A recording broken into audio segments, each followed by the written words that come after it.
Hi, I'm Lauren Ford. I teach at Muskogee High School in Muskogee, Oklahoma, and I'm on question 1.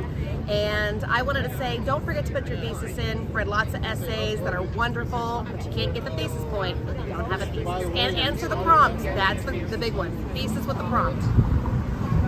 Yep. Hi, I'm Sonia Hale. I teach at West Park High School in Roseville, California, and I am scoring question 1 this year. One thing that I wish my students knew is that the little moments when you infuse your writing with your own personality or a funny little quip are life-giving moments for us as we're reading the same prompt over and over. So those little moments where you share a little story or you infuse your writing with your own personal voice are some of the best moments in our reading experience.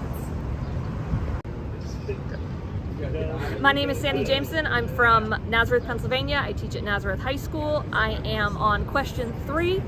And I would say the biggest advice I have for students about question 3 is be specific and connect all the dots for your reader. If you are doing your job, I should be able to follow along your essay and just not have any questions. Say, yes, oh, okay, good, I get the argument. Hi, I'm Al Franco from Starpoint High School in Lockport, New York. I had question number 3, which is the argument essay. My advice to you is make sure you plan these things out.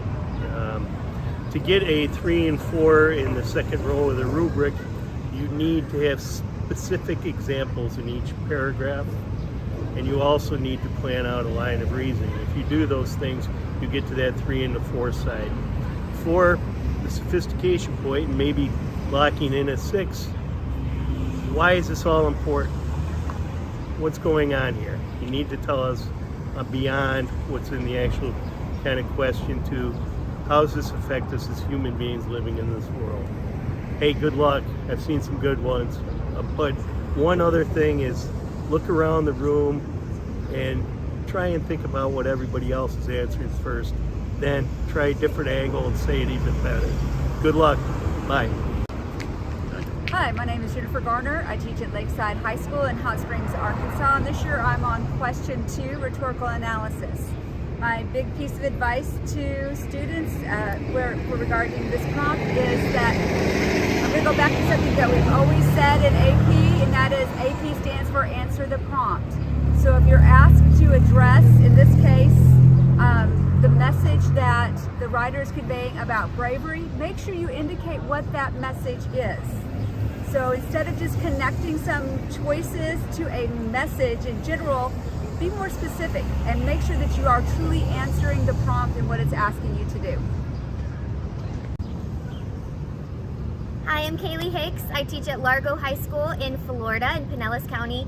I am on FRQ1 synthesis, the food truck prompt. So my piece of advice is no matter how much you spend of your time on an essay, you can only get a maximum of 6 points per essay. So make sure that you are timing yourself and putting your best into each and every one.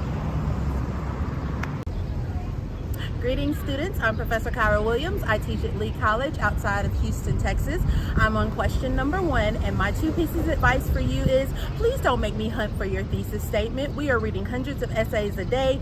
Please go ahead and put it first and underline it. I would love that. And 2, stay away from the words in today's society. Don't talk about humans, nowadays, or anything that's extremely general. Everybody does it. I am Stephanie Kirk. I teach at Heritage High School and APAA in Maryville, Tennessee, and I'm on question 2. My biggest piece of advice would be to take that 2 to 3 minutes and plan what you're going to say, making sure that you link the choice that's made to the impact it has on the audience. Hi, I'm Janine Quimby. I teach at Ridge High School in Basking Ridge, New Jersey. I'm on question 1, and my biggest piece of advice would be to limit your quoted material to 8 words or less.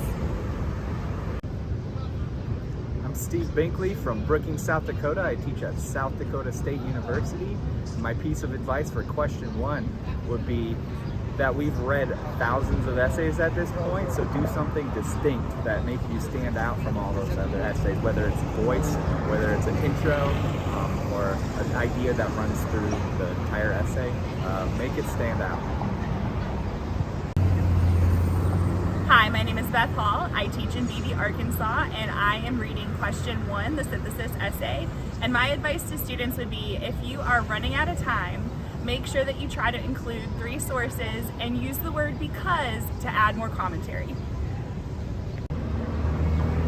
Hi, I'm Brad Dominy. I teach at Adamson High School in Dallas, Texas, and I'm on question 2 this year. My advice to you is to make sure that you read the passage as carefully as you can. Figure out a way to divide it up, whether that's beginning, middle, or an end, or take the pieces and break them into halves. Whatever you got to do to make sure that you're making sure that you make it all the way through the passage whenever you're discussing things. Read carefully, take notes. All educational research tells us that the best writers are also the best readers.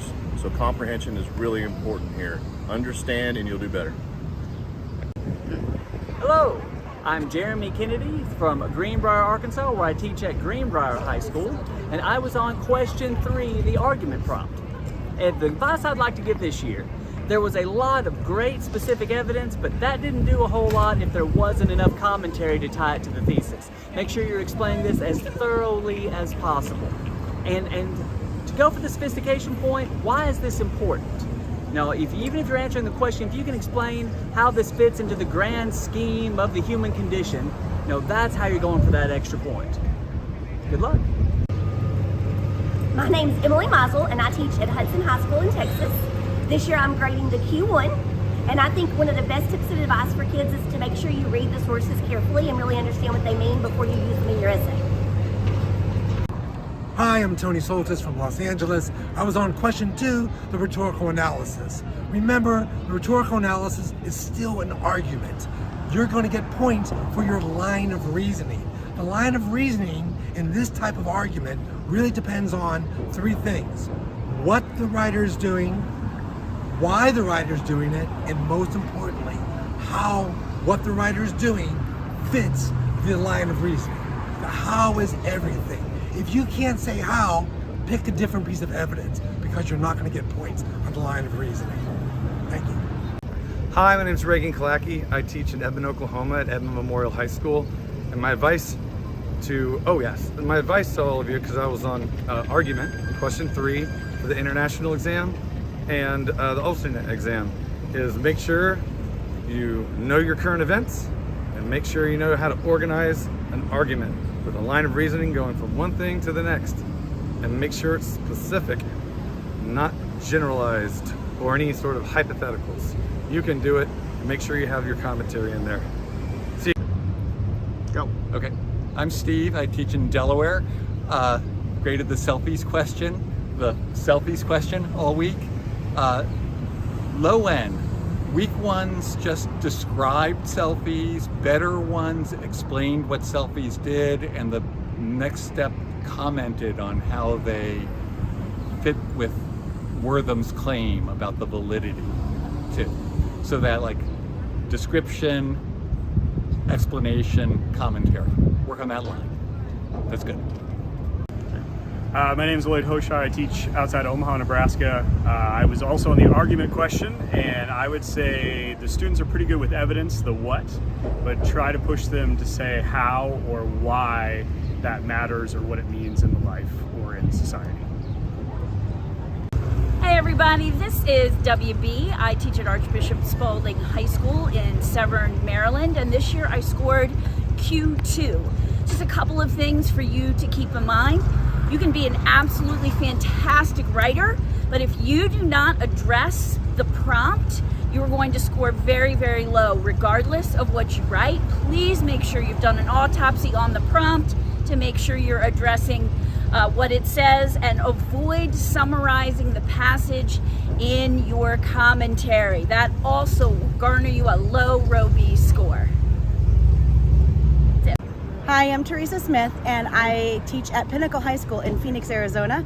And this year I was the question leader for question 1, the synthesis question about preserving historic buildings. And so your teacher here was one of our table leaders, and he was, in leadership role.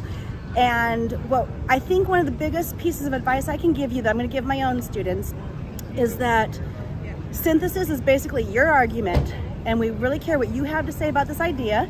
We're going to give you some sources to use, but we care what you have to say. And the sources will fit in, and then you'll tell us how they fit in to your argument. So keep your argument central, use those sources, use 3 of them, please, because some of you write beautiful arguments and you forget that 3rd source, and then we can't give you the score you deserve. So follow the directions, make an argument, tell us what you think, and just support it, and we'll get you the best score we can. Hi, my name is Mario Minor. I was teaching at Stevenson High School. I'll be at Osborne High School in Marietta, Georgia this year. I am the question leader for Form O, the operational form, Q2, which is the rhetorical analysis. And my advice for students is to pay attention to the rhetorical situation. Please read through it carefully. And if you do that and you understand a few rhetorical strategies, you will get a 131 at minimum. Joanna Sanson. I am from Greenville, South Carolina, and I was on question 2, rhetorical analysis. My biggest pointer, I think, for this year is to make sure that you are actually analyzing in your commentary and not just summarizing or restating what the evidence says, to make sure that you are actually answering, how the author is using the rhetorical device and why they're using that, what the impact is on the reader. Hello, I'm Dr. Thomas Tutt. I'm from Fort Worth, Texas. I read question 1. My advice for you is you can and should make the sources work for you, but do not try to get the sources to say something they're not saying. Hi, my name is Christy Mummy. I teach at Samuel Clemens High School in Schertz, Texas, outside of San Antonio. I had question 1, the synthesis essay. My advice would be look at the data chart that's usually provided, whether it's a pie chart. I saw some of the stronger essays, they would use that and then link it to source A, or link it to source D, or link it. It was very strong. I thought it was a very clever way to write their papers. Good luck.